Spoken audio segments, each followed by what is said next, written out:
Mukhang isang hakbang na lang ang layo ni Kai Soto sa kanyang pagbabalik sa American basketball.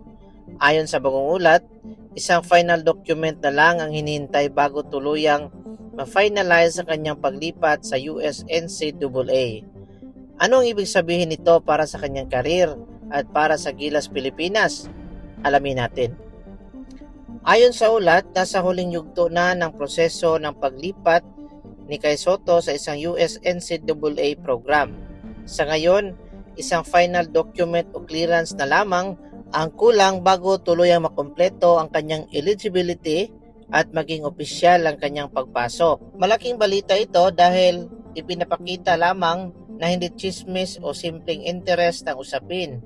Ibig sabihin, advanced na ang proseso at malapit nang magkaroon ng opisyal na development at announcement kung maayos na ang natitirang requirement. Samantala, nakita rin si Kai na nakijoin sa practice ng Rain or Shine sa PBA. Ngunit ayon sa mga ulat, hindi ito nangangahulugan na magpapadrop na siya sa PBA.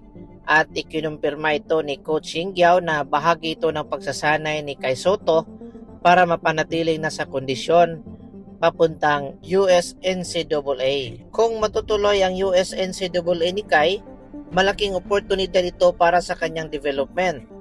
Sa US NCAA, mas mataas ang antas ng kompetisyon at mas malaki ang exposure niya sa mga coaches at scouts. Maaari ito makatulong upang mas mahasa pa ang kanyang laro at mapalapit muli sa pangarap na makapaglaro sa pinakamataas na antas ng basketball, ang NBA. At para naman sa Gilas Pilipinas, magandang hakbang ito para sa long-term plan. Kung mas lalakas at mas gagaling si Kai sa Amerika, mas malaki rin ang maitutulong niya sa national team sa mga susunod na international tournaments. Gayunpaman, kailangan pa rin hintayin ang opisyal na anunsyo hanggat wala pang kumpirmasyon.